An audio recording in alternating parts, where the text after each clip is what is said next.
வக்கீல் சார் சொன்னதுக்கும் இதுக்கும் ஒரு சம்பந்தமும் இல்லையே. எனக்கு எல்லாமே குழப்பமா இருக்கு. இந்த காலத்துல எதை நம்புறதுன்னே தெரியும்.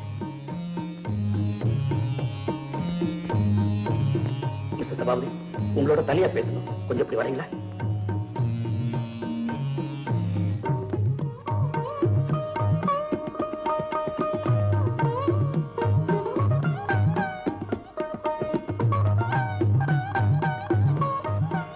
பியூட்டிஃபுல்.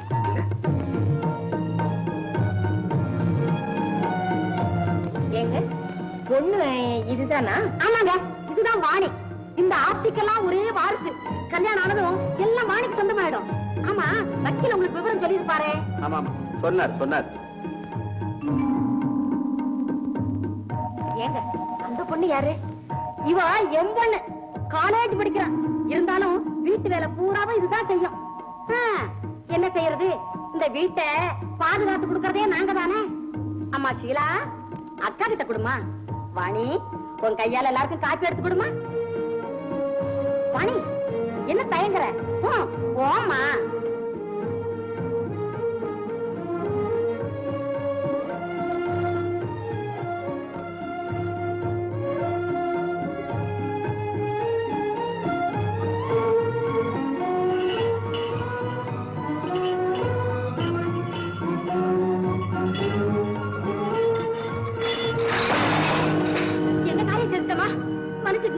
பதட்டத்துல கை தவறி வந்துட்டுது. பாவம், உங்க சேலையெல்லாம் வீணா போயிடுது. பரவாயில்ல. என்னங்க? இல்லைங்க ஐயா, தயவு செய்து நான் சொல்றதை கேளுங்க. இங்க நீங்க பார்த்ததெல்லாம் போய். சத்தியமா சொல்றேன், வாணி தங்கமான பொண்ணு. அத முகத்து பாருங்க. மன்னிச்சிருங்கம்மா. ரவி, தயவு செய்து நான் சொல்றது நீயாவது நம்பு. எப்படியாவது இந்த கல்யாணம் நடக்கணும். வாணி எங்க பொண்ணுங்கிறதுக்காக சொல்லல. அந்த வக்கீல் சொன்னபடி உனக்கு வாணிதான் பொருத்தமான பொண்ணு. ரவி, உன்னை கையெழுத்து கும்பிடு. உன் கால்ல பாட்டி.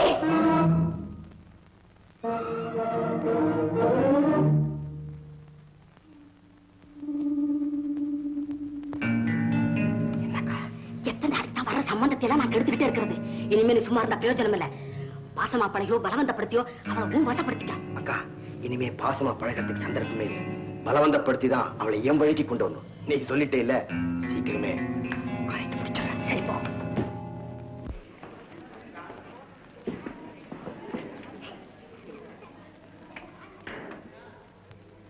அத்தை, இன்னைக்கு என்ன சமையல்? காரக்குழம்பு வைக்கலான்னு கத்திரிக்காய் வாங்கிட்டு சொன்னேன். அவ போய் அரை மணி நேரம் ஆச்சு. அடுப்பு வேற அணைஞ்சு எரியுது. கத்திரிக்காய் வராது, புடலங்காய் வராது.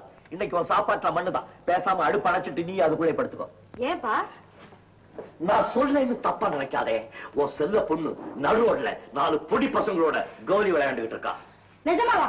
கோப்பானே, நானே என் கண்ணால பார்த்தேன். வயசுக்கு வந்த பொண்ணு முச்சந்தியில நின்னு கோலி விளையாடுறது நான் சொல்றேன்னு தப்பா நினைக்காதே.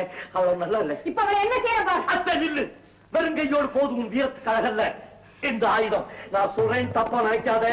நல்லா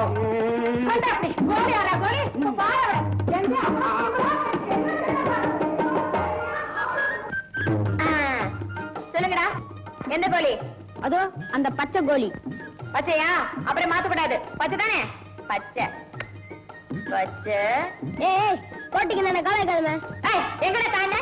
நான் பாட்டுட்டே இருப்பேன். என்ன வாச்சா ஓடி விடுறியா? பல்ல உடைப்பேன். அதான் விளையாடுமே. சொல்லுடா, எந்த கோழி? பச்சை கோழி. பச்சை தானே? கரெக்டா சொல்லு. பச்சை. இப்ப அடிக்க போறேன் பாரு. நல்லா பாரு.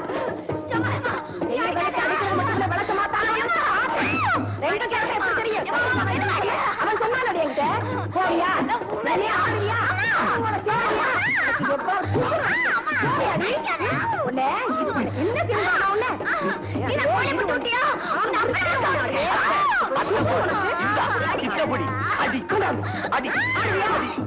போறியா?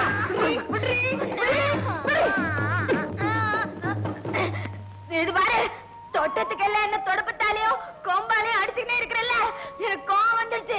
நான் வீட்டு விட்டே போயிடுறேன். என்ன நீ மிரட்டுற? ரங்கா, அவளை புடிச்சுட்டாடா போய். ரங்கா வராத. அத்தை ஏதோ கோபத்துல அடிச்சிட்டாங்க, வா வீட்டுக்கு போலாம். மூஞ்சி பாரு. நீ தானே கோழி முட்டை விட்டு எனக்கு அடி வாங்கி கொடுக்கற. நான் வீட்டை விட்டு போயிடுறேன். அப்புறம் என்ன பார்க்கவே முடியாது. உனக்கு ஏதாவது புத்தி இருக்கா, அறிவு இருக்கா? பாவம் குழந்தை ஏதோ விளையாட்டா கோழி விளையாண்டா, அதுக்கா இப்படி அடிக்கிறது? ஏண்டா கோர் சொன்னது மூலாம என் மேல குத்த வரையா சொல்றனே? சொல்றியா? இனிமே சொல்றியாடா?